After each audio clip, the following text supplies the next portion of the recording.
was so proud of me. I'm Tommy Salmons. This is year 0. Today, Justin Campbell joins me. Justin is the video editor for Lions of Liberty and Counterflow, and he is also a podcast host of Fact Check This Podcast. I met Justin at RU Weekend, and we had talked about having him on, and I listened to one of his podcasts, and he was talking about going through a divorce and rediscovering his faith after going through his divorce and how that process played out. And I was like, well, a lot of your experiences sound like mine, especially with the divorce process. So I invited him on, and we talk a little bit about divorce and faith and our personal experiences and some of the crazy, I get into some of the crazy phenomenon I've seen and witnessed and experienced over my life. And so it was a fun conversation. I really enjoyed it, and I'm pretty sure you will too. So right now, RyanBunting.com. For all of your graphic design needs, go to RyanBunting.com. Ryan Bunting is a great libertarian and a great anarcho-capitalist, and he's also Ryan Bunting. So at RyanBunting.com, you will find a way to contact the man who created my podcast logo and Pete Quinones' podcast logo for Free Man Beyond the Wall. So go to RyanBunting.com for all of your graphic design needs. Thank you, Tom Burton, for the music. And as usual, libertarianinstitute.org/donate. It is the fall fund drive. So let's hit our goal of 60,000. We're getting there really quickly, man. But y'all can still contribute. You can still give us money. Give us all your money. We want $1 million. So, libertarianinstitute.org/donate, and help us keep the lights on. Help the, writers keep coming in and podcasters keep making these badass shows y'all love to listen to. So, libertarianinstitute.org/donate. Enjoy the show. So I am here with the Justin Campbell. What's going on, man? Oh, nothing much. How you doing, Tommy? I'm good. It's good to see you again. Yeah. So, I listened to your episode a while back, and this is what got us kicked off on this, was like a lot of your experiences going through your divorce and kind of your spiritual journey parallels mine. It's not, identical, but what is? So, right. But yeah, so we had a lot in common. We experienced a lot of the same things there. And it goes back to one of the things I always say. I've said it on Twitter several times, that the fastest way to radicalize a father is to put him in the family court system and let it take its toll on him. Yeah, I could do a whole episode just on that experience alone, much less, the personal journey and spiritual side of going through all that experience. Yeah, just the family court system in and of itself it's as a father, you are fucked before you ever step foot in the courtroom, and then the whole process of it is just a giant system of more ways to keep fucking you forever. Like it's been I'm finally in a position with that where I'm not having to go every month to fight dumb shit, but it for about 3 years, that's what it was. Yeah. One of my best friends dropped around $90,000 in let's see, I met it was 2006, I guess. No, 2005. It was when the Astros went to the World Series. So it was 2005. So he dropped $90,000 in a 14-year period trying to get custody of his daughters. And yeah, I think I spent around 12 grand during that 3 years between lawyer and all the other bullshit. Well, he really got to a position. Now his daughters are like 16, 17, 18, around that time or that age. So I don't really know what's going on now, but I do remember his ex-wife got a DUI with the kids in the car, and he still couldn't get custody of them because prior to the divorce, he was working offshore, and or no, right after the divorce, he went and worked offshore because he could make more money that way. And when he started fighting for his daughters, it was probably like 3 years later, he stopped working offshore, but they were still treating him as if he was working offshore, asking who would raise the kids, yada, yada, yada. And it was like, I'm home every night. Like, it's no different than any other situation, you know? And, you know, the problem is, and this doesn't really have to do with the family court system. The issue becomes whenever you go through a divorce, when you're the father, you're very dependent on the mother to be semi-rational in her dealings with you. And my first wife was horrible about letting me see my kids and keeping me informed on what was going on and things like that. And so when I got into my second marriage, which is the one that was such a shit show, I was married to her for 8 years. I can't remember a time when she wasn't having affairs. And I stayed with her because I was so afraid that I would lose my relationship with my kids. Because I had 3 kids with my first wife, I had 2 kids with my second wife. So when everything was going down with my second wife, and that marriage being as much of a fucking nightmare as it was, I just stayed in it because I didn't know if I'd have a relationship with my younger boys, given what I'd gone through with my first wife after our divorce, right? And we didn't even have, my first wife and I, we didn't even have like a bad marriage. We were actually really good friends. It wasn't until I left for the military that things started getting weird. And I think that was because of age, right? So, you know, I'm 21, she's 19. We have 3 kids, and I leave, or we have 2 kids, and she's pregnant with the third at the time. And I leave for the military, and I'm gone. I went through basic training, and then my AIT led right into that because I was infantry. So it was like 16 weeks all combined, basic training, AIT all combined together. And then I went to airborne school after that. And after that, I went to Ranger school. And so I was gone for probably 6 months. If you can figuring out holdovers and this, that, and the other. And so it was really it was right at the end of basic training, the beginning of airborne school, that things really started getting like weird and started getting crazy.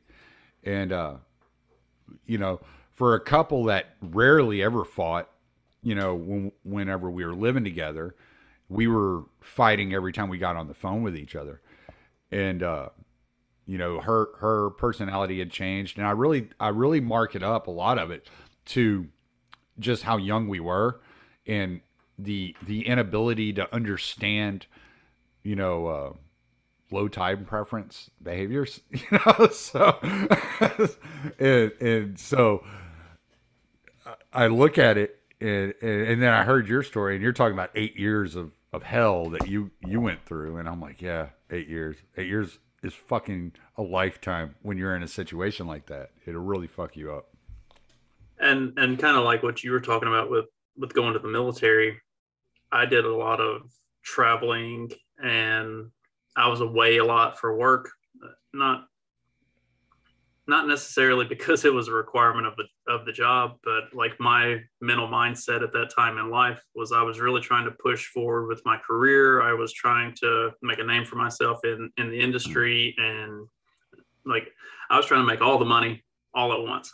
And anytime those opportunities would come up to go to go to Louisiana and run a crew for a month, or to go to Missouri to help out with a project that was going on, or like to go bounce all over the country and do these things.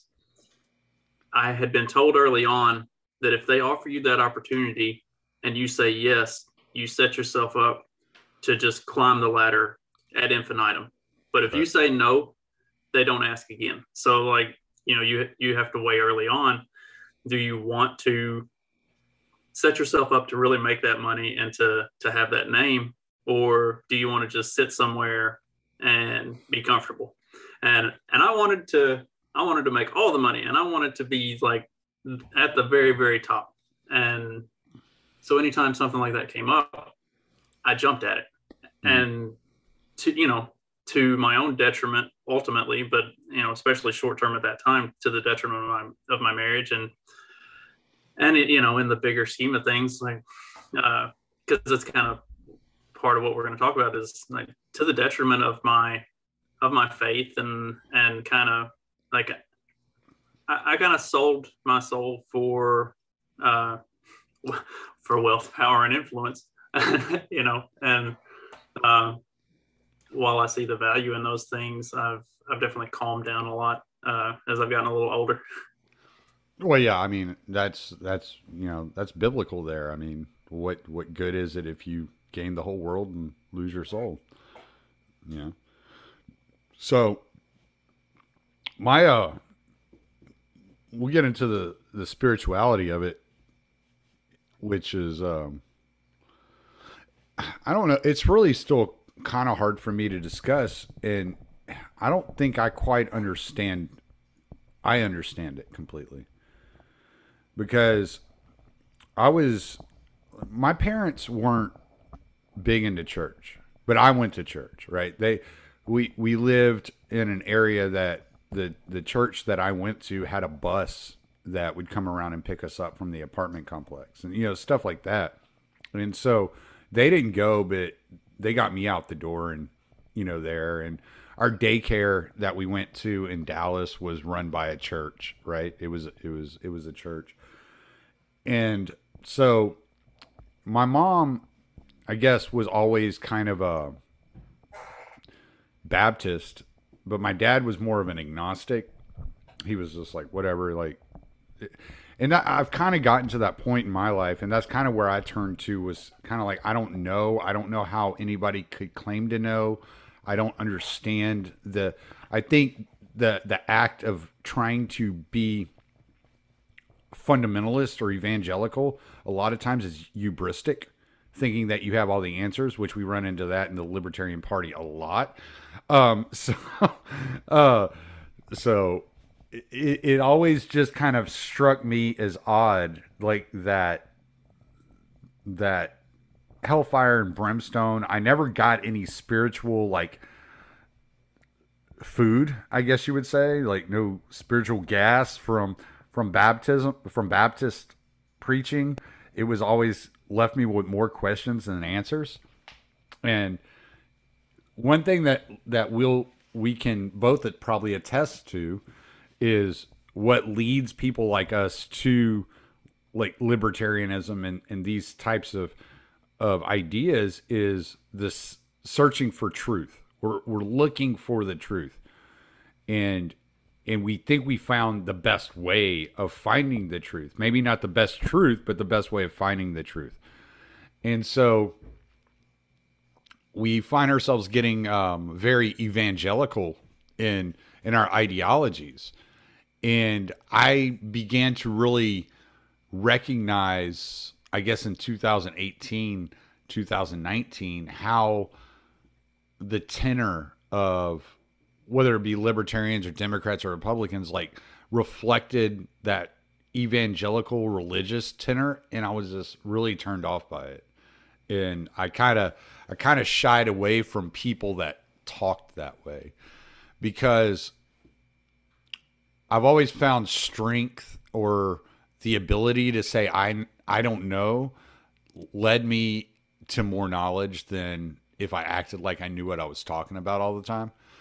And so I really tried, as fucking hubristic as I am, because I'm I'm a dick sometimes, and I don't mean to be. I really try to be everybody's friend, but I can be a dick, especially if you catch me in the wrong mood. And I'd find myself arguing with people over things that I'm like, but do I really know that's the truth? Like, are they saying anything here that makes any sense? And I'd find that what was actually happening is everybody was talking past each other. Nobody was actually having the same conversation. And I see that all the time nowadays. So anyway, this kind of agnostic journey of trying to figure out like the truth brought me to a situation to where I was so, I don't know, iffy about any religion that any kind of religious tenor would turn me off. And then I just got to the point where it was so obvious that everything people talked about had some sort of like worship involved with it and some sort of like religiosity to it, that I began to like contemplate like, well, is this just part of the way that humans interact? Is this just part of what we are? And then going down that road, then I started really like kind of searching along the spiritual lines again, because I'm like, if that's just what man is and they need something to worship, I certainly don't see anything in this world that is materialistic, that man has created, worth that energy for me. And, Absolutely. And so that's kind of why I am where I am now, even though I still say I'm agnostic. Like today I went to an Orthodox divine liturgy for the first time, you know, because I'm looking at it and going, even if it's not 100% like what I believe, it's better than anything I see out in the world. Like what's out here isn't fulfilling any holes in my life, you know? So it's interesting you talked about when you were younger and the bus coming around and stuff. So I was raised in church all my life.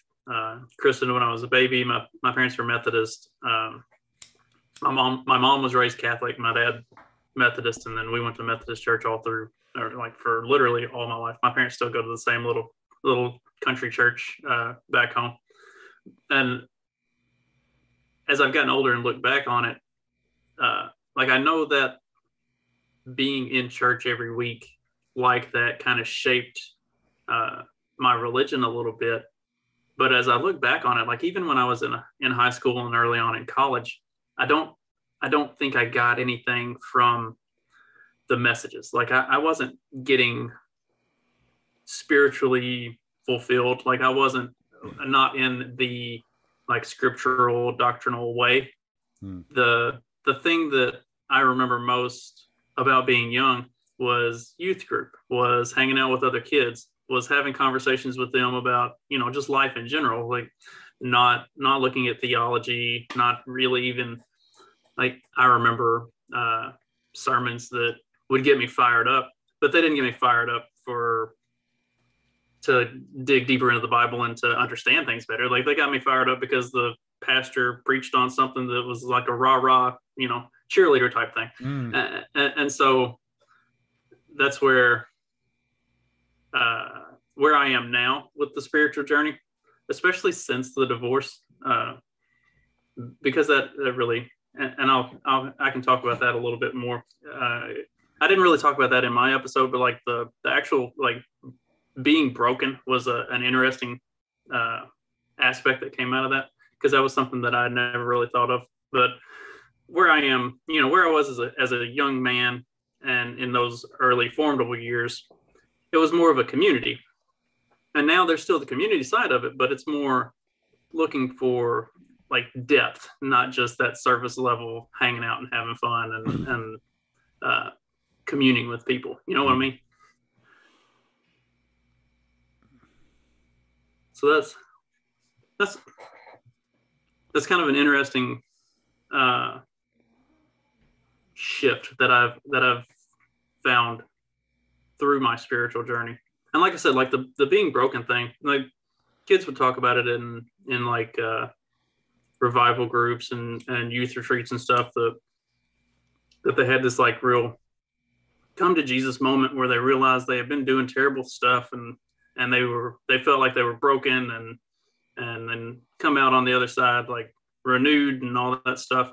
And I never had that as a kid. I mean, I was a good kid for the most part, and it was yay, good for them. Like, and I knew those kids, and like the stuff that they did wasn't anything terrible. It wasn't like it wasn't like they were abhorrent sinners or something that needed to be broken. But if it was a true emotional experience for them, that was awesome. But like, that was nothing that I ever had as a kid. But as an adult, and reflecting on my life and who I was as a husband and as a father, as a manager and an employee, and just the way I treated other human beings in general, I really did finally come across that thing that broke me. Yeah. And when it did, it really made me look at my life up to that point from a different lens. And it made me look at my relationship with God in a different way. Because I always was religious, and I always went to church, and I always believed in God. But up to that point, it was kind of that superficial belief of my younger days. It was more of a communal thing, not of an actual spiritual thing. So then, once I had that, I really started looking at scripture and stuff like that a lot less from just reading it to be reading it, and more of what's the context, what's the purpose, what did the different translations say, like who wrote this and where were they in the world and in their life at the time that they wrote this, what's the epistemology of the roots? Right. I wanted to understand. I didn't just want to have like biblical knowledge to be able to talk about it at church or something. Like, I wanted to actually know what was going on. And that gave me a deeper connection to it once I started to actually learn about who the people were and what their stories were. And it changed the way my brain was taking that stuff in, if that makes sense. Yeah. I think that draws back to something that Matt Erickson has said about the Enlightenment being a mistake. And I think if I can go so far as to speak for him at this point in time, I think part of what he's saying is that the Enlightenment created a situation in society and in humanity where everything was intellectualized.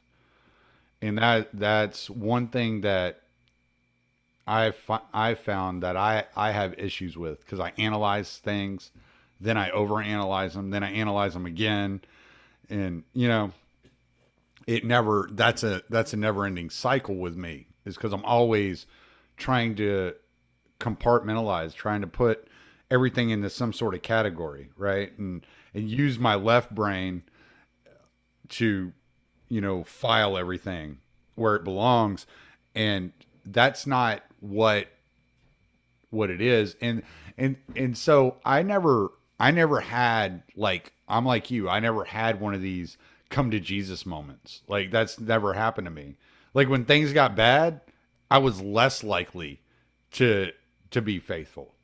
I was much more likely to just nose to the grindstone, and depend on my own will and my own determination. And, so yeah, maybe that makes a hard man of me.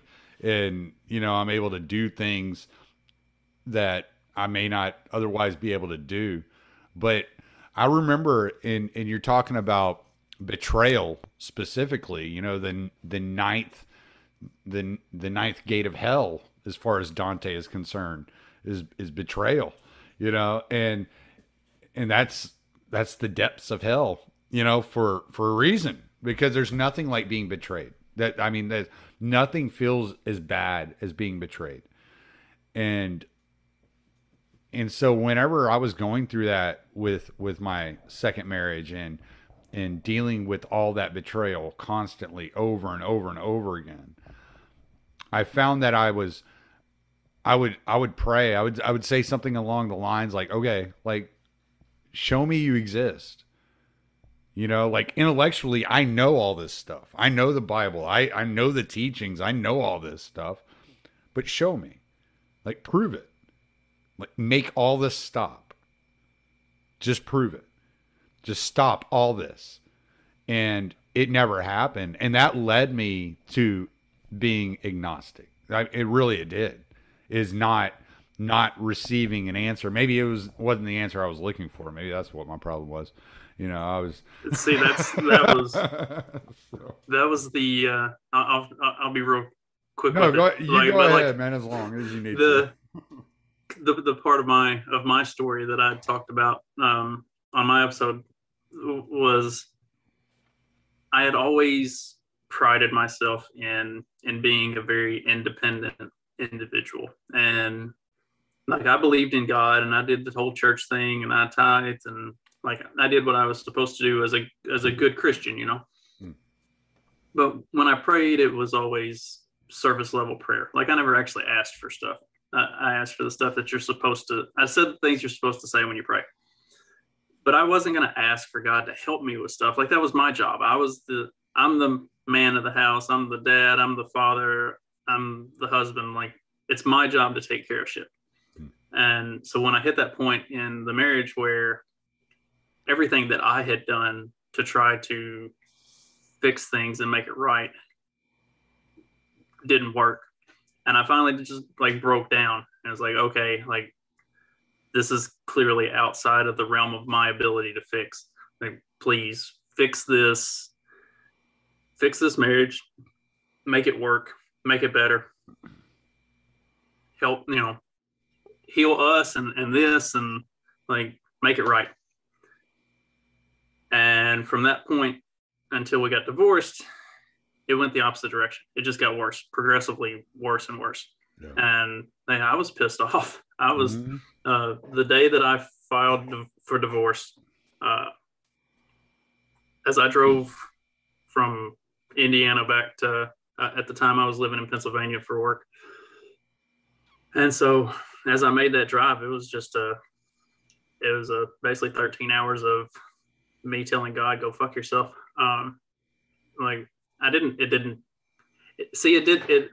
That's something that it never broke my belief. It just broke my desire to have anything to do with it. Like I still, even as much as that hurt, I still believed that God existed. I still believed that he was there. I just didn't think he gave a shit. And if he didn't, then why would I? And so like, you know, I basically said, I'm done. Like I'm done with this church stuff. I'm done with this religion stuff. I'm done with this God stuff. I'm going to take care of me. And I'm never going to put myself in a position that I'm going to need to rely on him again. Like I won't do that. And then as things unfolded, like a few weeks later, I kind of had so I've got it on the shelf right over there. It's called Sacred Marriage by Gary Thomas. It's a book. And so when I was going from Evansville back up to Pennsylvania, I had stopped at what had been our house and I cleaned off my bookshelf. I wanted to take all my books with me. I don't know why, but I needed my books with me if I didn't want anything staying in her house.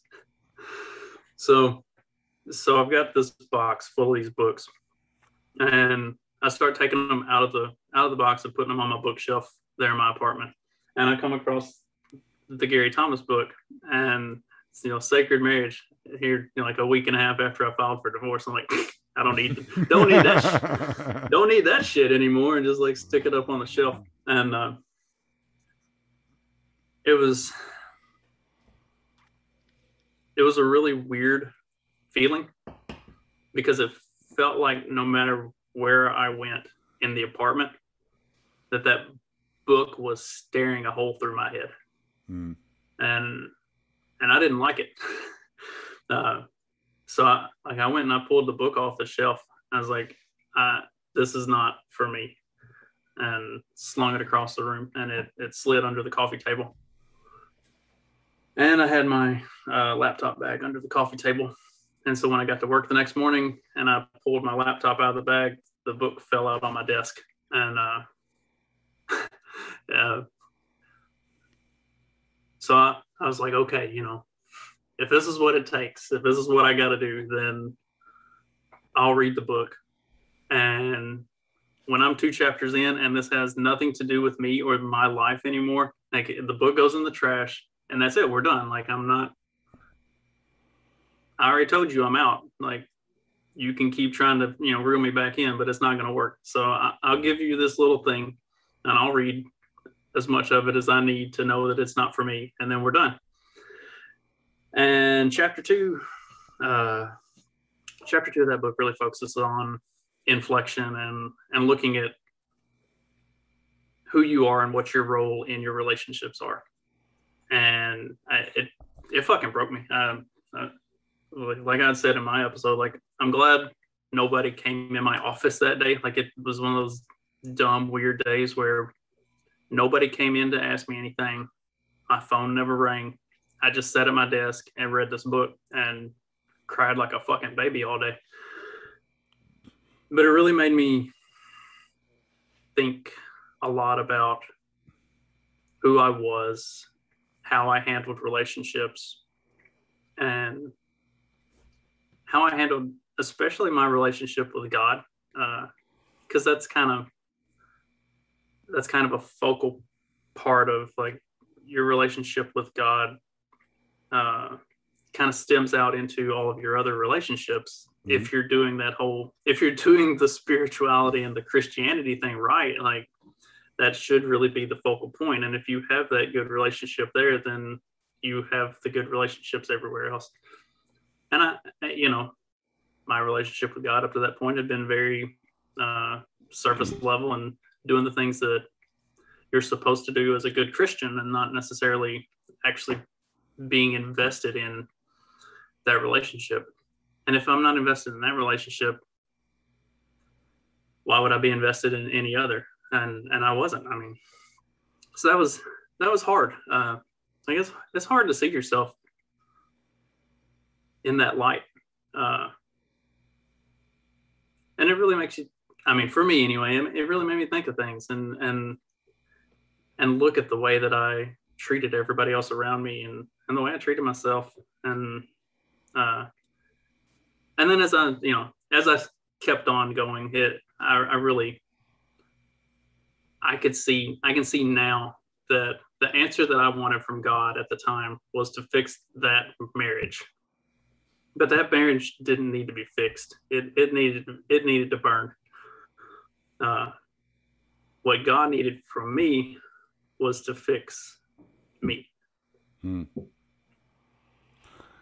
Yeah, and see, here's what's weird with me is after my divorce and I'd gone through all the emotions of betrayal and anger and bitterness and all that stuff, I just shrugged my shoulders to, if there's a God, like, I don't know what it is. I've never been able to find it. Like, I don't know. And I took a job driving over the road. And so pretty much when you're over the road, for the most part, you get to choose how long you're gone. You can't choose to be gone less than 2 weeks, but you can choose to be gone as long as you want to over 2 weeks. And I would take off and work. I'd be gone for 2 to 3 months at a time, just living out of my truck. And I wouldn't listen to the radio. I wouldn't do anything. I wasn't reading. I wasn't doing anything. I was just reflecting. I was just thinking, like, for, however, 14, 15 hours a day I was awake. It was just me and my thoughts. And I came to the conclusion that maybe there's something out there. I don't know what it is. I've never experienced it. I've never met it. I've never been around it. But it could exist. I just don't know. and nobody can know if they haven't experienced it. And if they weren't there at the beginning of time, they don't know how the world was created. If they weren't there when Jesus was resurrected, they don't know that he was resurrected.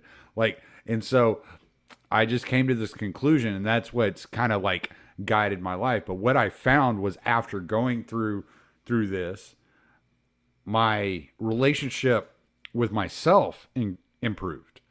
And then my relationship with others improved, and my attitude improved. And I wasn't so angry all the fucking time, and so I just was like, I'm happier without this in my life, and it's been that way, now. That was 2011. So that was 10 years ago. And so it's pretty much been that way this entire time. And the only thing that has crept up on me and said, hey, you need to look back in this direction, like I said, is the tenor in which people talk about things and my disgust with what people have built on their own, right? So if you learn anything from the Bible, there's this like thread that runs through every story, that every time man excludes God and man is depending on man's technological breakthroughs and man's building, whether it's the Tower of Babel or whatever it may be, it always ends in disaster. And I see that. I see that happening. I see that happening in our culture, in our country. And so seeing that symbolism, that continuing arc coming back around, and watching the, social media be built and AI being built and all this stuff, and the negative influence that it's having societally, on a global scale, says, okay, like, man can't build this. I can't depend on man to build this. And I can't depend on man to have the answer. And if I can't depend on man to have the answer, I need to be looking higher. And I'm not against looking higher. I'm just against acting as if I know what I'm looking at. And so it's this entire, kind of cycle in my own life where I've come around and saying, okay, like, I was looking at what God is wrong before, right? And so now I'm trying to identify that. Well, and I've come to the determination that even if there is no God, even if that doesn't exist, I'd rather be wrong and in that community than right and in the community, of man. You know what I'm saying? Yeah. Adam Patrick and I had actually talked about this. It's been a month or two ago now, but we touched on it briefly. Like, if you look at what science has given us, like the church of,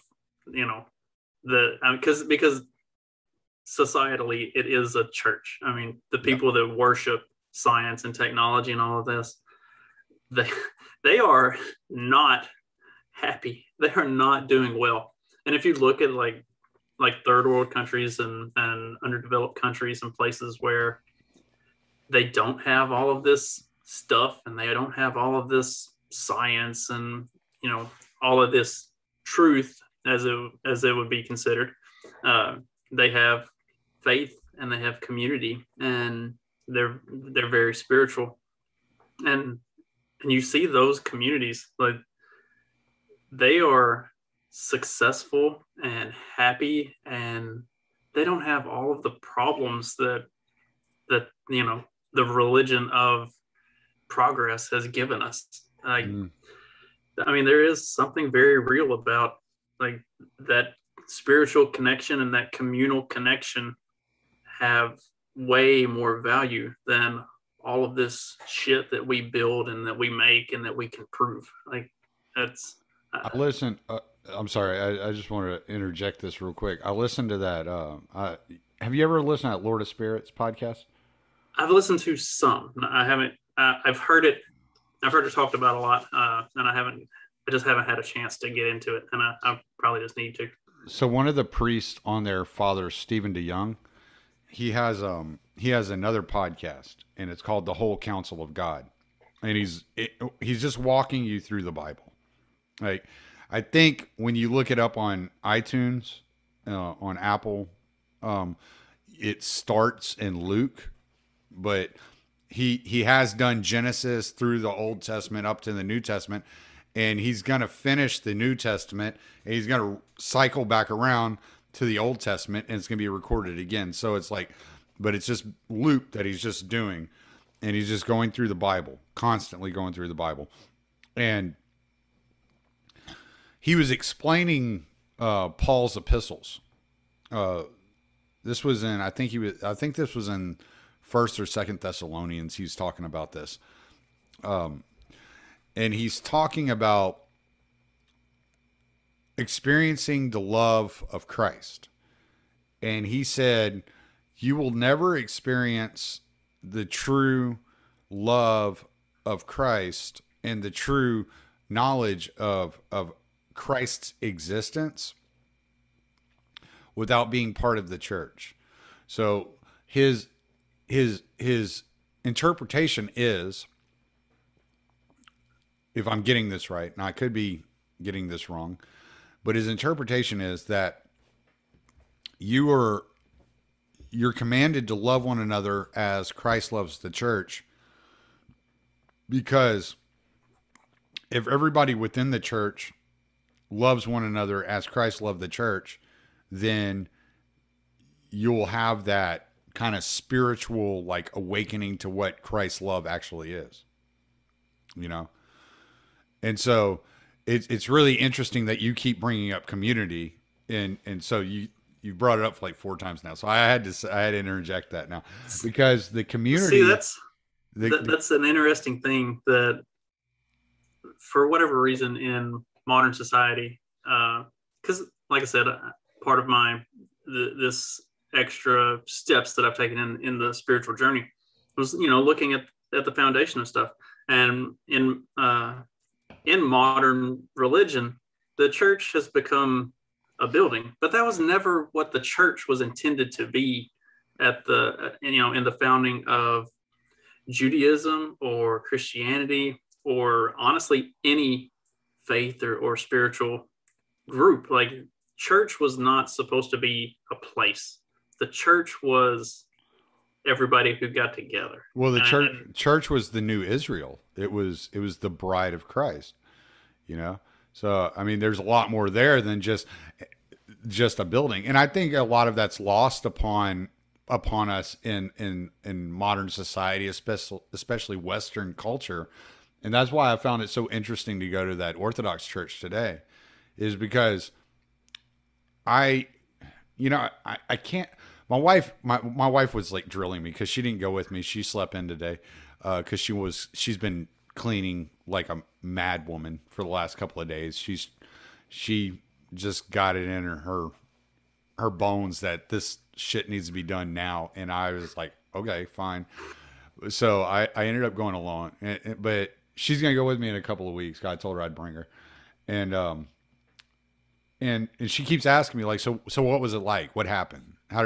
I'm like, I don't know. It was beautiful. Like, I don't know. Like, I don't know how to explain it. Like, I listen to people talk about like the divine liturgy and the Orthodox divine liturgy, especially, and say, well, it's just something you have to experience. And I was like, oh, come on. It's just a thing, but then I was there and I was like, and I'm watching. The one thing I couldn't get out of my head, there were a couple of things I couldn't get out of my head, but one of the things I couldn't get out of my head is, if there's a God, he's here. This is where he would be. Like, if I were God, that's where I'd want to be, And then the second thing I kept thinking that I just found so intoxicating was the only word I come up with it. And I was there for I got there at 9:00 this morning. I left at 11:45, and it seriously felt like I was there for like 45 minutes at most. Like, it was, I was completely lost devoid of time. I had no idea what was going on. I left my phone in the truck. I left everything, and I'm sitting in there. I even had somebody ask me earlier, like during the service, if I had the time, and I was like, no, I don't know. I don't know what time it is. It's probably 10 o'clock. I don't know, but I'm sitting there and I'm just soaking this all in because I'm really trying to. They have the book that walks you through the liturgy and what they're doing, but as I said, I'm so analytical. I didn't want to get caught up in that because I'd just be reading the book. I wouldn't be paying attention, you know? So I put the book away. I was like, no, I'm not going to look at that. And so I'm just absorbing this and I'm observing, and it's the iconography within the chapel is interacting with the liturgy. And it's really interesting. Like I'm looking around at the icons as they're chanting, as they're praying, as they're singing. And I'm like, this is wild. Because all this is one. Like when you walk in there, you're like, oh, wow, these are some really beautiful like paintings, you know, blah, blah, blah. And by the time it's over, you're like, all this was acting as one thing. Like there wasn't like several things happening here. It was all one thing that was going on here. And it's such an interesting thing that I was like, if there's a God, this is where I'll find him. Like I'm not going to find him somewhere else. This is where he'll be whenever he like reveals himself to me. And so yeah, I'm definitely going to go back because I was like, that was just, even for no other reason other than that was the most gorgeous thing I've ever seen in my life. You had mentioned earlier having a knowledge, but you don't want to present yourself as knowing necessarily like what the answers are, and that there really is a high degree of experience that you're, especially like your individual journey, but the knowledge comes from that experience. So like, you know, I talk about my experience and what I went through. I'm like, I know that God is real because I had that, but I can't quantifiably make that real for somebody else who hasn't had. Materialistically, like, how are you going to do it, right? Right. And so there is my thing is, I'm sorry, I was just real quick. My thing is the people that think they can materialistically make that a reality for others are just like speaking out of total hubris. Right. And it's like, so I've had plenty of conversations with friends who are agnostic, atheist, other religions. And what I try to focus on is just having the conversation and being open and honest and trying to exemplify caring and understanding. But I'm never going to push that like what I experienced is the only way to get there, or that what I experienced means that I know definitively what's going to work for anybody else, because I don't. I mean, I have a good friend who's he's a practicing pagan shaman, and like that's where he has found his spiritual connectivity to the world and the gods and whatever else, and like that works for him. And we have great conversations. And a couple of years ago, I was deer hunting, and he sent me a text while I was out in the woods. He's like, "You get anything yet today?" I was like, "No, haven't even seen anything." Because we were going to go out drinking that night after I got done hunting. And he said, "Do I need to get the bones out and like do a prayer for you?" I was like, at this point, it couldn't hurt. And so he sent me his pictures, and he did his thing. And 30 minutes later, a giant doe walks out, and I got her. And it's like, whether that had anything to do with it or not, there might be something there. And, like, so, and that's been an interesting part of my journey over the last 5 or 6 years is, reading the Quran and studying like Eastern religions like Buddhism and Taoism and stuff like that, looking at like the pagan cultures and their beliefs and practices, especially when you consider that a lot of modern like Christian traditions originated with pagan traditions. The celebration of Easter, Christmas, Halloween, a lot of that stuff is very closely entwined, which there was a reason that the church did it that way. The early church did that to make it more appealing to get people to convert to Christianity. Actually, you want to hear an even better reason, which I heard talked about on by these Orthodox priests? Yeah. They did it to take over. They did it to destroy paganism. They set up like memorials to the saints in old pagan sites to defeat the pagans, to defeat the spirits that.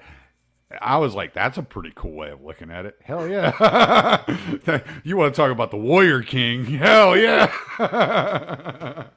But there's a lot of truth to that.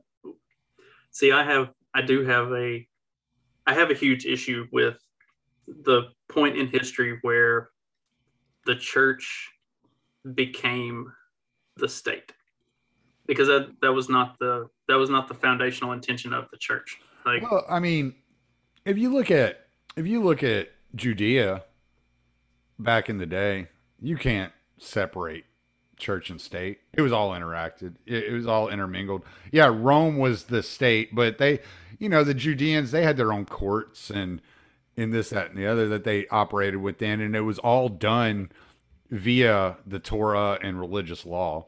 So traditionally, it's all intertwined in some way. I don't know. At this point in time, I think maybe we'd be better off if we lived in a theocracy. Like, at least there would be some moral center to the whole thing. You may not be wrong on that. So for me personally, like, I look at the life of Christ, and like, they thought he was there to be the conquering king, right? And that was not the purpose of what he. Well, it wasn't to conquer your enemies on earth. It was right. To conquer death. Yeah. Right, and it wasn't to set up a new state of Christ. It was to change hearts and to kind of be an example of what you're supposed to do and how you're supposed to live and how you're supposed to be a part of those communities and create those communities, not overrun them. So that when the state, when the church started to become like the power player of the state within, the Roman Catholic Church, and going forward from there, that part kind of, it's unsettling. Reed had talked about it in the early part of y'all's episode with him and Adam. Okay. Some of his qualms with Christianity. Yeah. And what I thought was really interesting was a lot of the problems that he has with Christianity really sounded more like problems with Christians. Yeah, no, it is. And but that's actually the case in a lot of circumstances. That's what I was going to say. I was like, yeah, man corrupts the teachings. I mean, you look at what the Pharisees did with the Torah. I mean, like, it's all through, and we talked about that. We're like, he even said if more Christians tried to imitate Christ, he'd be much more attracted to the doctrine. Yeah, Christianity has a huge problem with all of the Christians who are running around giving the faith a bad name. Sounds like libertarianism. I know, doesn't it? Yeah, it's like Christianity without Christ. Something like, it's almost like that comparison has been made before too. Oh. So it has been interesting to delve into other faiths and other things and talk to people about that stuff, because and I know good Christians who most people would consider them to be very sound in their faith, who won't look at that stuff because they think they're gonna like be corrupted or something. Like everything that I have read, everything that I have studied, it none of it made my faith sway in any way. It reinforced it, it strengthened it, it gave me a new depth and a new perspective. And it opens me up to everything that God has to offer in the universe. Like C.S. Lewis, later in life, C.S. Lewis really kind of touches on some of these things in his writing. And for somebody who's worshiping Allah, or somebody who's worshiping Buddha, or somebody who's worshiping Yahweh, God, whatever, there is a spiritual connection in all of those, that if it's done with the right heart and the right mind and your soul is in it, then you're serving the same purpose. It's not, these are not competing ideas. They work together to bind us as humans in our, I mean, the Tao talks about everything is, energy, and we are all pieces of the universe, but we are also all the universe as a whole moving through. It's the wave in the ocean. Like we are all part of the wave, and that's how our spiritual journey is. Like me and you and everybody else that we connect with and talk with and have these acquaintances with, we're all part of the same thing. Like we're all connected. And where the world starts to break down is like what we see in modern society, where there's more of a disconnect than there is that connection. And like spiritually, we should be focused on connecting more and bickering less. Yeah. One of the things that comes to mind whenever you're saying all this is there's something I heard again that Father Stephen DeYoung say that I found like so interesting. Is he said, I can't tell you where Christ isn't, but I can tell you where he is. And he said, I know that Christ like exists within the Orthodox Church. Now, I can't tell you what he's doing outside of the Orthodox Church. I don't know. Like, and he's basically saying like people that are like, don't get so Orthodox that you're like the Pharisees, that only Orthodox matters, like understand that this entity we're talking about has the proponents to be able to operate outside of any boundaries that you feel like you should be able to put on him. Right. And so could he be working in Islam or, Taoism or Buddhism? Or, yeah. Like, I don't know. Like, how am I supposed to know these things? I can't make these judgments. Like, and so when you're saying you read these things, I'm like, well, you're not, okay. You're not like reading Luciferian, like, you're not trying to follow Aleister Crowley's path or something like that. You're honestly it's just honest curiosity, and I don't see anything wrong with that. But I do have something like, here's something I've contemplated and I've thought about. I think I brought it up whenever I chatted with Mark Clare. So you definitely heard it if I did say it. But all right. So in Genesis, the fall took place from eating from the fruit of knowledge of good and evil, right? And then God took away the tree of life, because if humanity would have lived forever, then they would have lived as demons because they had this knowledge. So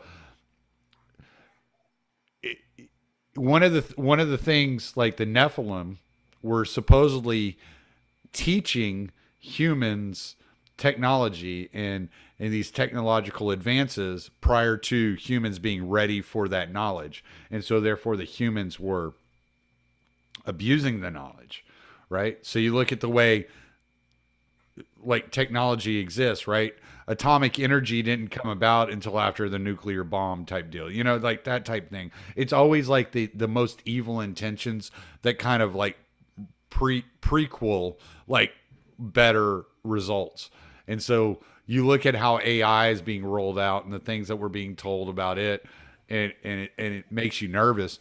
But one of the things I always kind of like, I kind of label science, maybe not in totality, but as an antichrist, because it is taken away the need for people to have reason and logic, has taken away from a lot of the creativity and mysticism of humanity. And that's a lot of what's beautiful. Like when you read a novel and it transports you to another time, right? Like we talk more about Dostoevsky and C.S. Lewis and Edgar Allan Poe or H.P. Lovecraft than we do about modern novelists. Like it's just, they don't even compare, you know? And they've lost some of that mystical kind of thinking and walking that line. And some of the best books I've ever read, some of the best novels. One of my favorite novelists is Clive Barker. He never tries to explain to you where this magical world came from. He never tries to rationalize it to you. It's just there. You're just going to have to accept it. If you want to engage in this book, that's just something you have to accept, right?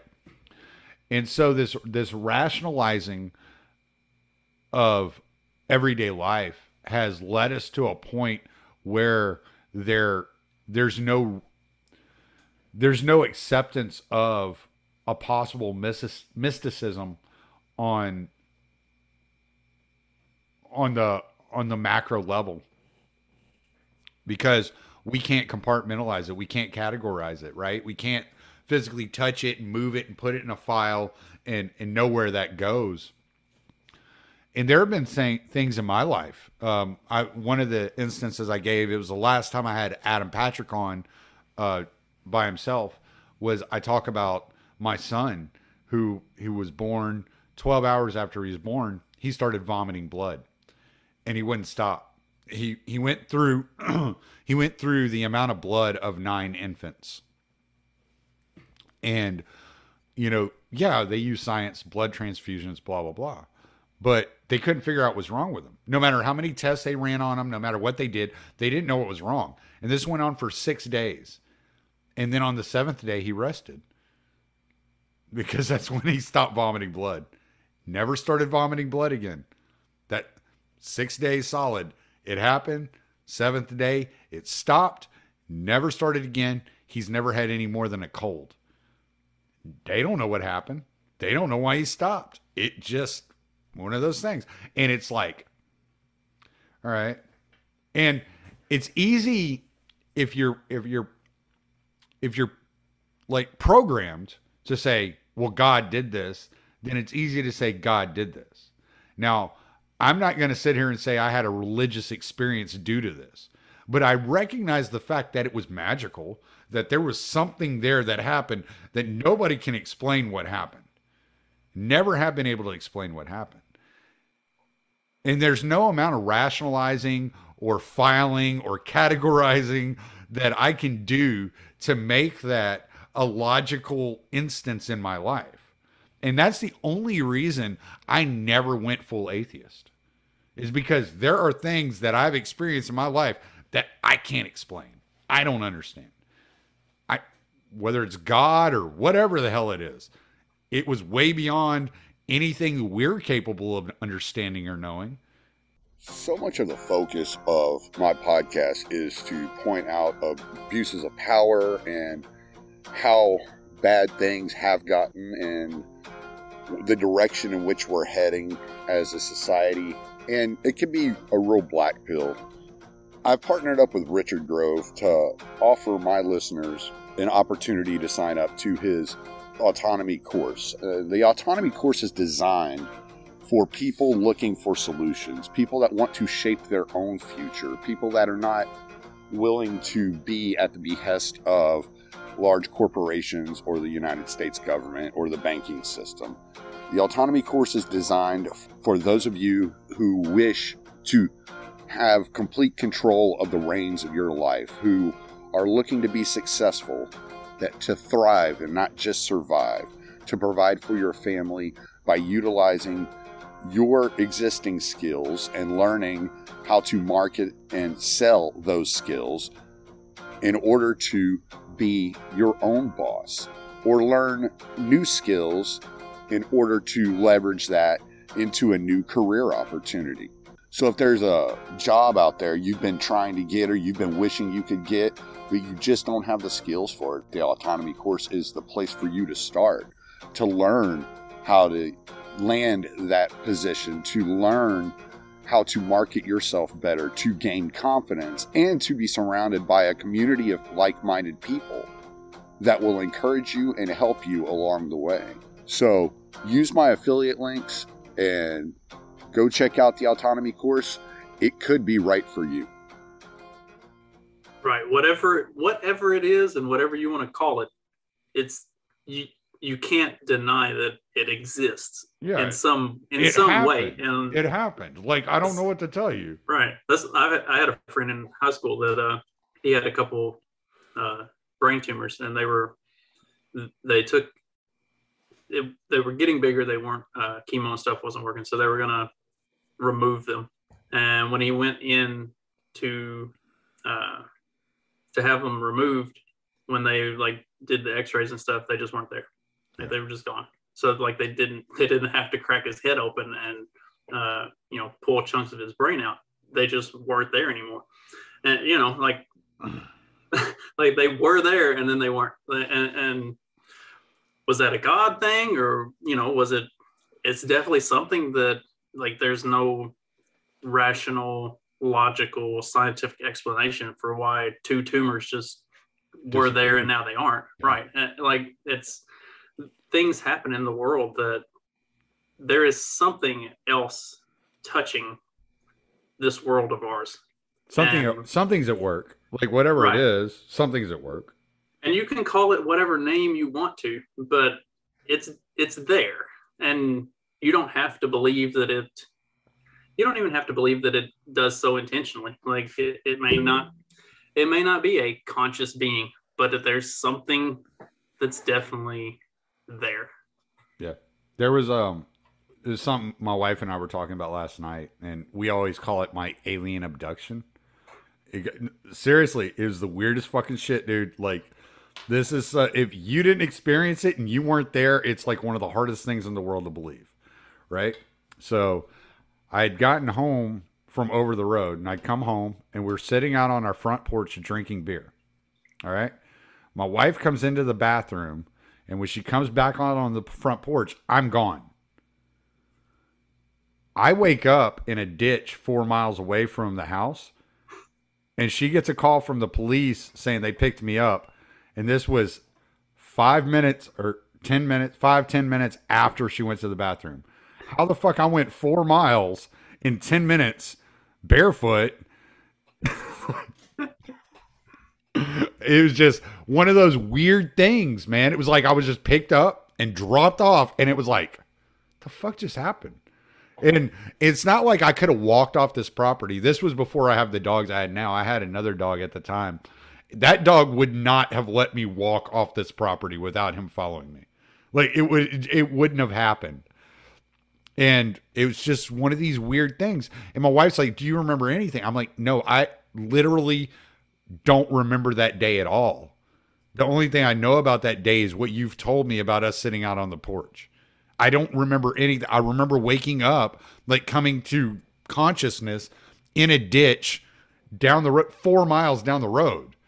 Somehow I went down 800 foot of a gravel driveway and then 4 miles down a road in 10 minutes or less.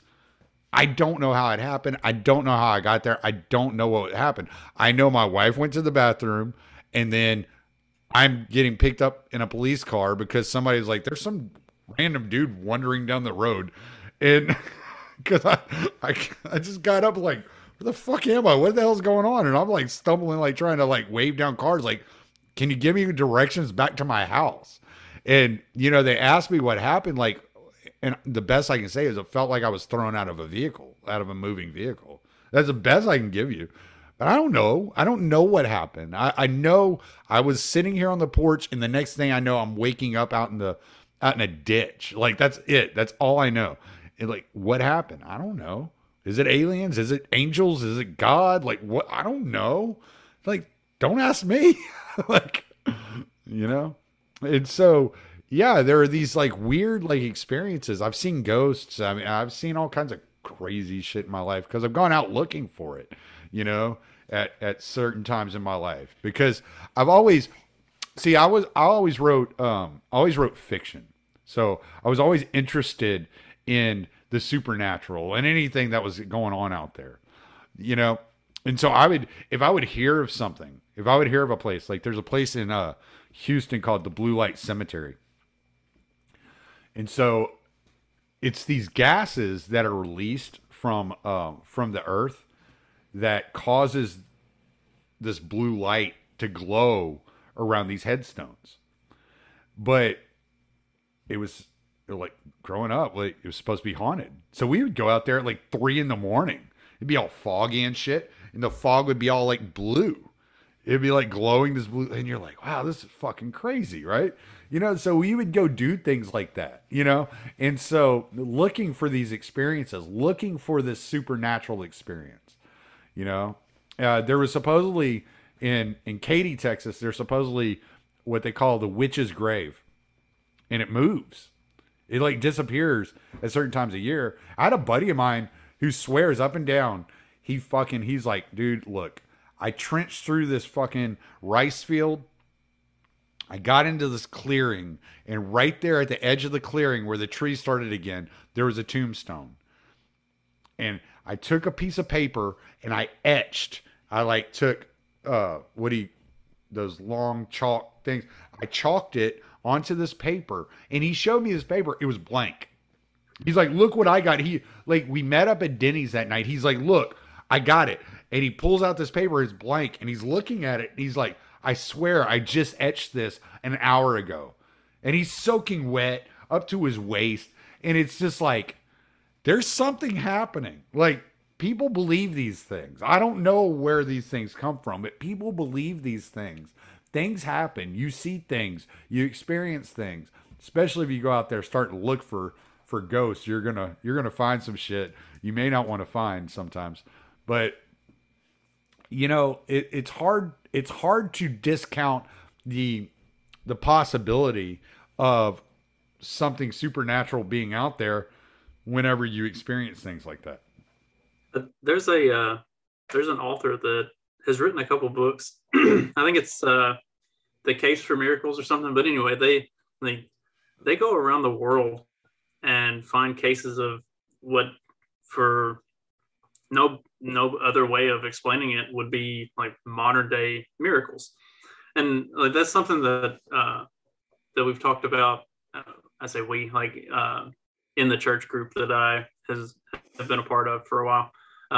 We would talk about, like, are we in modern society past the days of miracles because our technology has taken us to the point that it's not necessary?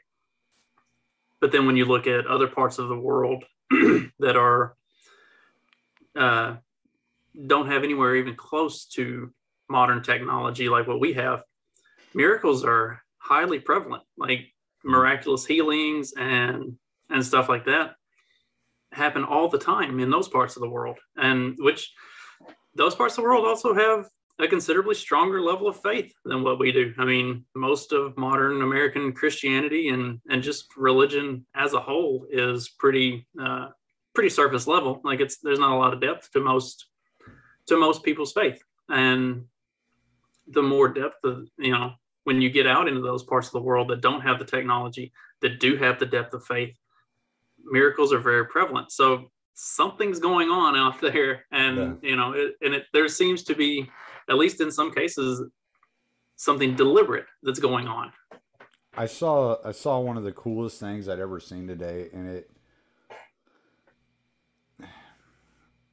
it took my breath away. Like literally, like it was one of those moments where you witness something and you're like, oh my gosh, like that's crazy.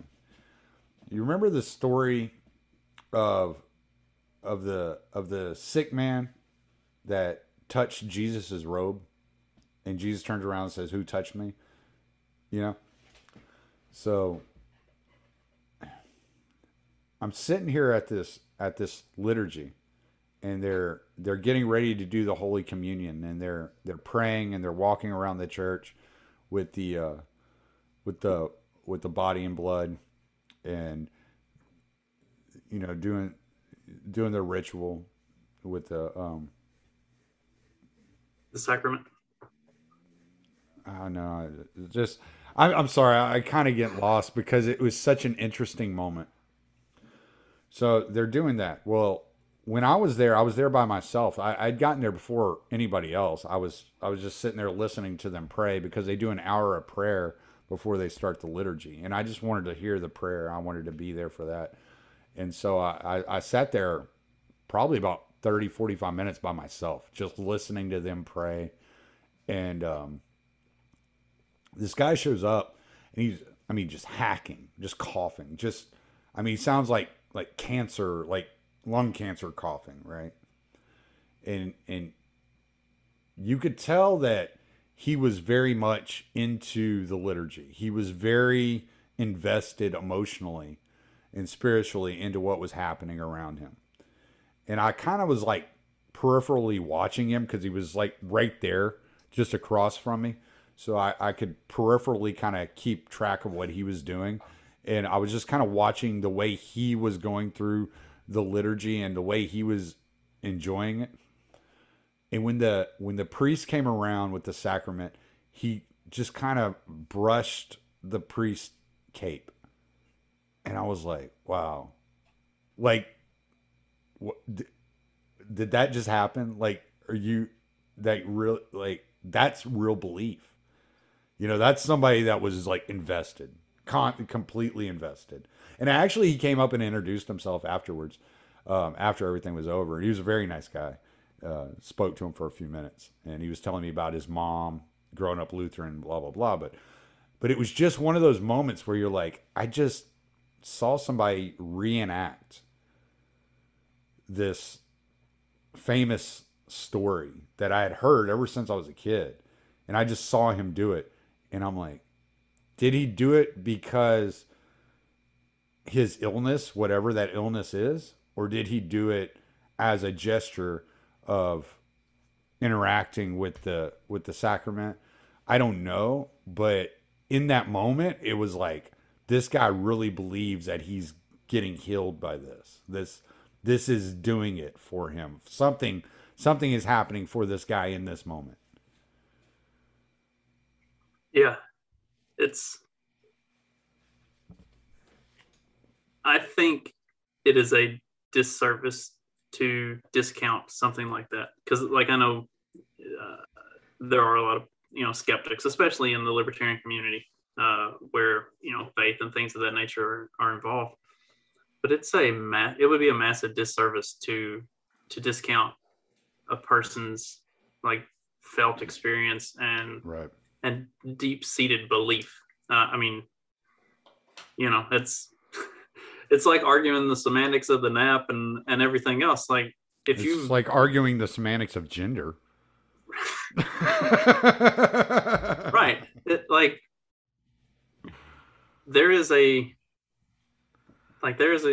a person has a spiritual connection to that thing, even if I look at it and I don't think there's any value in it, if that person is getting some value out of it, that's you. Do it. Like, take it and run with it, and God will bless it somehow. And if it's not good, you'll probably learn a lesson from it. Like you're going to, however you choose to look at the universe through whatever spiritual lens you want to look at it through, there is something to be found in belief and experience, no matter what those beliefs and those experiences are.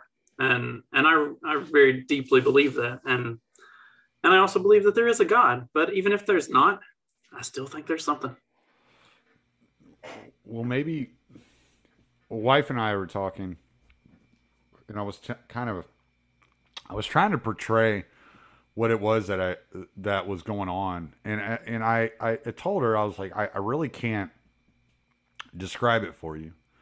I really can't. I can kind of walk you through it. I can tell you what they did, but I can't do it in any way that justifies like what experiencing it is and what seeing it is. And as atheistic as she is, she's like, you know what? I could deal with some purpose on a Sunday.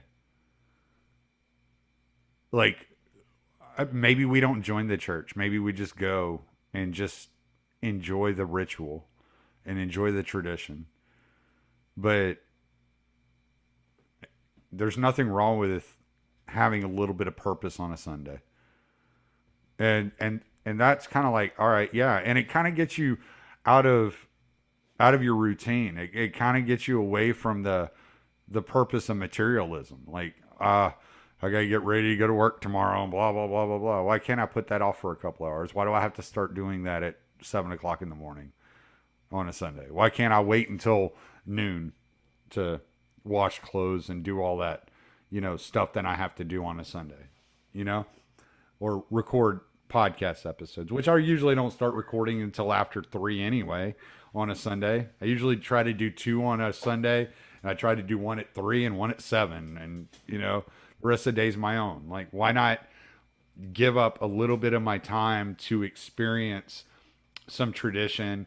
And again, something that beautiful is worth seeing again and worth experiencing again, no matter how I feel about it internally, like whether I internalize it and believe it and live it out. There's something about it. There's something about experiencing it. And like I said, that guy, like that was a moment that it gave me pause, because I don't know when the last time I thought of that story was. But as soon as I saw it, I was like, that's like that guy that touched the back of Jesus's robe. Like, it was just, it stopped everything. Like, time stood still at that moment, because I'm like, I'm watching and I'm just taking it in, and it was just one of those things that I understood what he was doing when he did it. And all this knowledge, all this intellectualizing came through, and I realized that it's not just a story, that's somebody's reality. And he just played it out right in real time. The priest didn't pause, like nothing stopped, nothing extreme happened. He just touched the priest's robe, and I was like, I know what he's doing. Like, I understood in that moment. I was like, I know what this guy's doing. Wow, that's belief. That's like powerful. That's powerful shit. Like that, yeah, that's what really got me, is like, that's belief. Like, beyond anything else, like, that is what belief looks like. Period. There's no other way to explain it. Like, he was living that belief at that moment. Yeah, I wish everybody would have an opportunity to experience something like seeing that, or feeling the stuff that I had felt going through my whole thing. Like, you have to be open to it, though. I think there is a certain level of, you have to open yourself, your soul, whatever you want to call it, your mind. You have to be open to those experiences. Like, talking about the supernatural stuff. Like, when you go looking for it, because it's out there in the world. It'll come looking for you. Yeah. Yeah. I remember one time I was driving. It was probably within the first few weeks I was driving over the road. I was in Alabama. I'll never forget where I was at. I was in Alabama on a back road, and I'm driving, and it's pitch black. There's no lights. You know, it's just trees and darkness, stars above me. And suddenly, out of nowhere, I don't know how to explain what the form was, but there was this white thing. It was like I explained it to my wife one time, and the only way I could explain it was it was a woman that was the shape of an owl. But it was obviously a woman. But there was an owl. Like, I don't know. And it was just this, it was like a vapor. It came up and it got, I don't know, just above the truck, maybe about 10 foot above the truck, and then it was gone. But I saw it. It came out of the ground and went up, and I was just like, man, what the fuck? You know? And so you see things like that. You can't get them out of your head. You remember those things like last when you see things like that.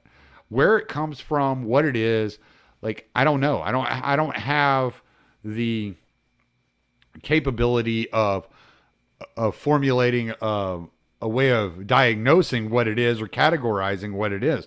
I just know that I've experienced things like that hundreds of times in my life. My first wife, when we were dating, she had this clock, had no batteries in it. It was her great grandma's clock, and had no batteries in it, nothing. But every once in a while, it would just start ticking. The hands would just start moving, and they would move back and forth. So it wasn't like a gravity thing where it was just being drugged down. No, it would be like down, down, down, up, down, down, down. You know, and you're like, what the fuck's happening with this damn clock, man? You know? And she would always say, oh, my great grandma's visiting. And I was like, okay, like, well, that's fine. And we were just having sex 5 minutes ago, but it's kind of strange. Cover your eyes, Granny.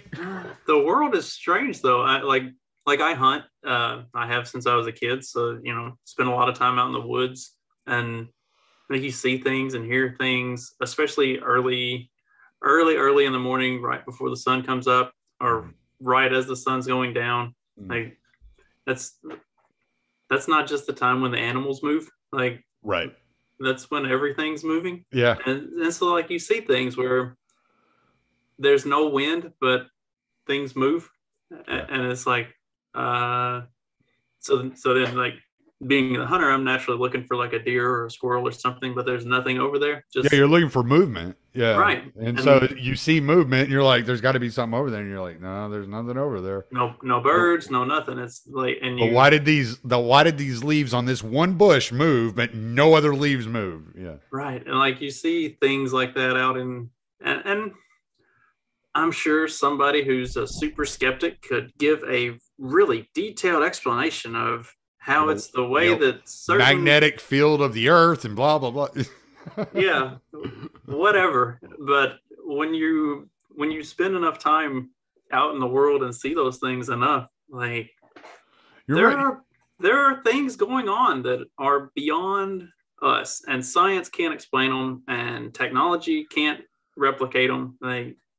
They are acts of the universe in some way bigger than our little existence.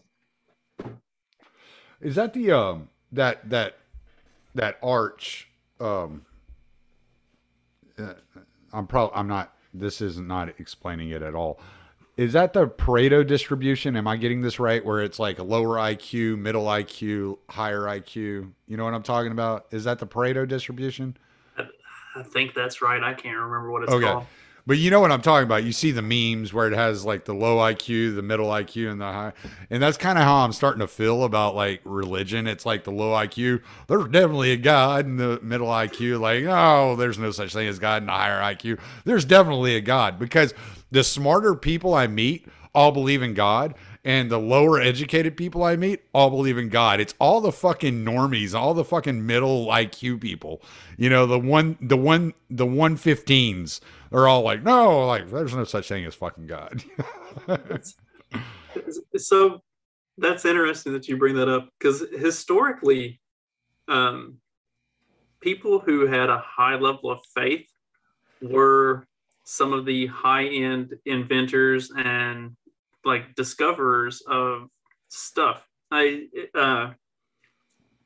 sure you've seen it at some point. Like there's the meme of or I don't know if it's a meme necessarily, but it's like an atheist guy saying, all right, well, y'all can just take your you can take your thoughts and prayers and let us have all of our science. It's like, okay, well, if we narrow that down and people of faith keep all of the faith-based scientists, your side's going to be running kind of lean on any of the stuff that you get to keep, because the very most creative and most like highest end scientific discoveries were done by people who were exploring their faith. Like they wanted to know how God made things work, and they dug deeper into it. So I mean, that's, and I'm sure somebody will fact check me on that and show me all of these instances where I'm wrong, and that's I mean, and that's fine. But there are plenty of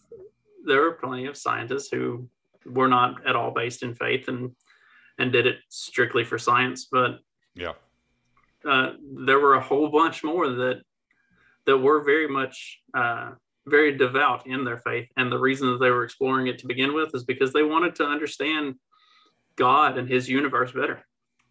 Yeah, the amount of PhDs that are religious are pretty extreme. There's a lot of them, and when you start discovering them, you're like, "Geez, okay." Like, I know I'm not this smart. I know I'm not as smart as this guy. so my dumbass questions probably mean nothing to him. You know, it's like, so it does make you wonder. You know, like. I think we've been fed like the Richard Dawkins and the Sam Harris lines so much, so often, that's how all scientists think, that it seems odd to us. But when you really start diving in, I mean, just look at, you know, Andrew of Popular Liberty, for example. I mean, I'm chatting with him tonight. Like, I probably will never speak to anybody that smart ever again. You know what I'm saying? Like, that dude, every time I talk to him, I ask him, can I borrow a couple of IQ points, please? Like, just a couple. Like, just help a brother out. I've drank a lot of beer in my years. Help me out. Well, like a couple of the podcasts that I do work for are, it's a couple who are both doctors. She's a pediatrician and he's an anesthesiologist. Like, they're both very deeply spiritual and like devout Christians. And a lot of people in the medical community are that. Like, if there was nothing to it, and if everything was science, like, don't you think those people would be the ones who are seeing that? They would know. They would have some idea, right? So they would know better than me. You know, I'm just an idiot trucker that likes to talk a lot. I read a lot of books, but, you know, I don't know shit about human anatomy or anything like that. I like the people who are seeing that stuff in the real world firsthand and are actually like treating other human beings and seeing the worst that the world has to offer as far as, you know, health and sickness go. And those people still have a very deep faith and belief. Like, it makes me think that we might be onto something.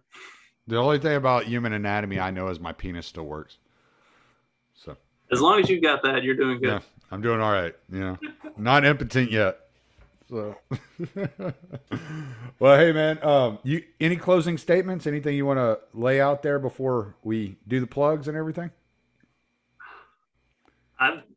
I felt like I got a little preachy at times, and I didn't necessarily mean to, but no, I think it went well. I don't think you were preachy at all. I think we were having a good conversation, and, you know, like, hopefully people get something out of this, like, especially people who are on the fence or not sure, just exploring. Like, I'm still exploring. I don't know any of this shit, you know, for a fact. I know what my experiences are, and I know what the feelings I get out of the stuff I read and study are. Like, it's an individual thing for everybody. So hopefully people, you know, open up to looking at supernatural, spiritual, you know, experiencing the universe and taking it for what it is, and hopefully they get something out of it. We could all probably experiment with turning our left brain off every once in a while, because, you know. But plug away, man. Plug. I mean, at jcamp1521 is my Twitter, and then I do the Fact Check This podcast, which can be found on YouTube, Rumble, Odyssey, BitChute, any of the podcatchers. That's about it. Beyond that, I do a lot of work for a whole bunch of other podcasts, so you should definitely check all of them out, because they have a lot better stuff to say than I do. And that's about it. Yeah, if y'all, any of y'all need video editing done, video work done, man, get a hold of them. Yeah, absolutely. I'm looking for work. So that motherfucker, the fucking bum, sits around all day talking about God, never does anything. Give him some work. Please. All right, man. I'm gonna stop. Thanks for having me, Tommy. Yeah, for sure. This was fun. Yeah.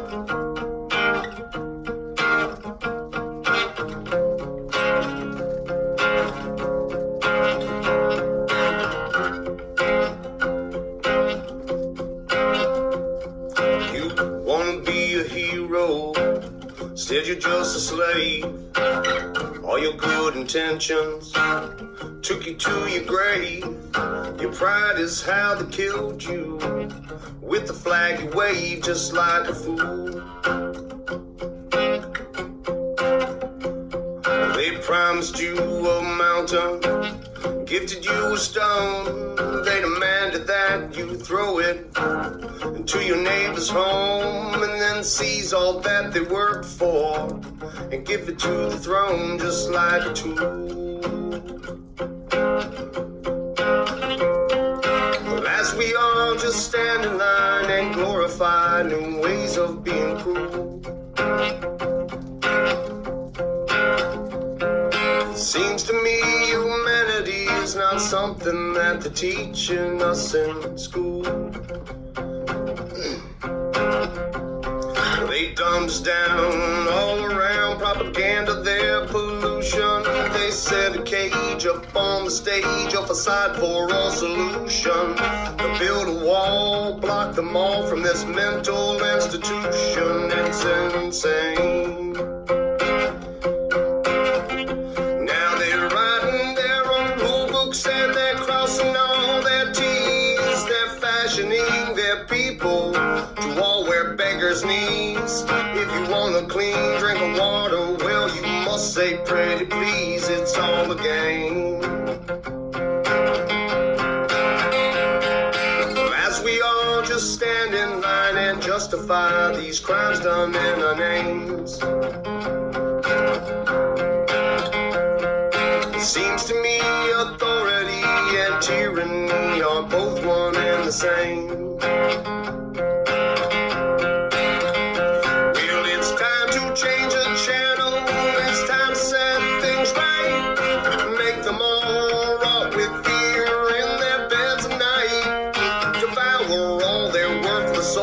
Sacrificial right, just like we should.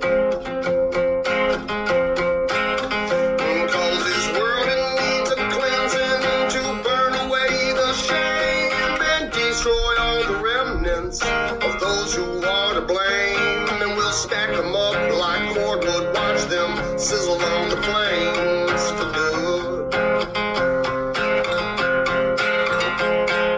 Well, as we all just stand in line waiting for some kind of Robin Hood, our liberty will never be until our right to freedom is understood.